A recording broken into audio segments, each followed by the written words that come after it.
Hi folks. This week we are featuring a budding poet from Nigeria, Blessing Paul, where he will be discussing how to do a critical analysis of a poem. So what is a critical analysis of poetry and why it is important to learn about it? From following words to rhythmic beats, poems have a lyrical quality that is pleasing to the ear. But to truly understand poetry, you must unpack it, examine each element its own to discover what a poem means. Poetry analysis is examining the independent element of a poem to understand the literary work in its entirety. Analyzing poems line by line allows you to break poems down in order to study their structure, form, language, metrical pattern, and theme. The purpose of literary analysis is to interpret the meaning of a poem and appreciate it on a deeper level. 5 things to consider when analyzing poetry. When studying poems in depth, look at these individual elements. 1. Theme. The central idea and the subject matter can reveal the underlying theme of a poem. 2. Language. Language creates the mood and tone of a poem.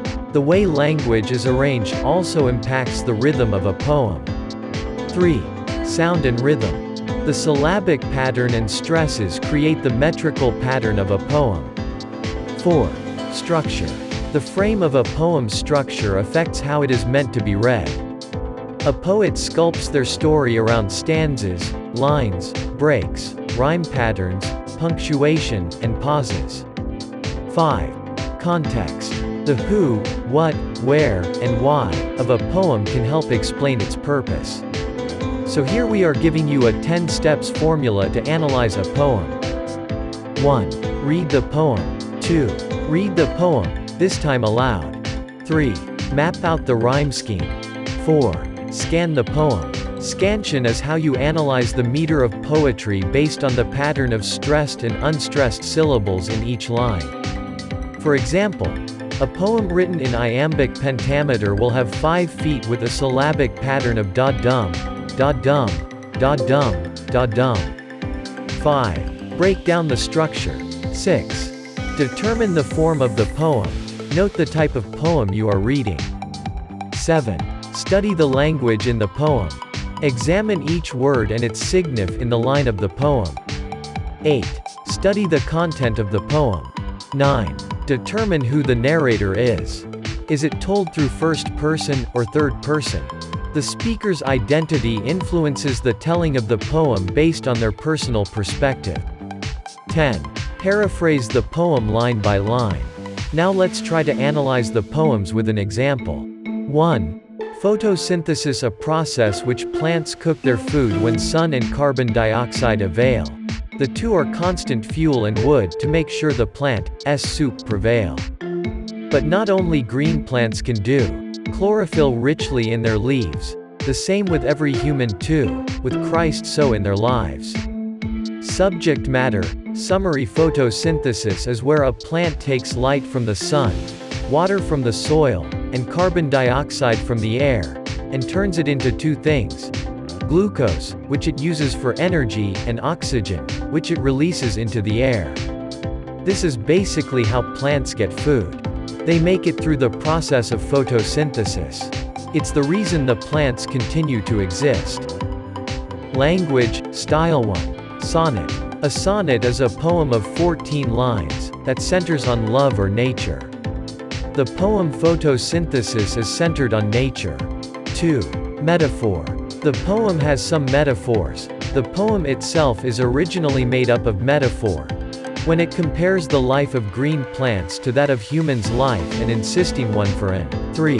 Symbolism. The sources of the beauty explored in the poem are presented symbolically by some words such as sun, which symbolizes hope, life, and strength. Since all human life depends on warmth and energy from the sun, the green plants will also barely survive without the sun, because it lacks adequate nourishment. 4.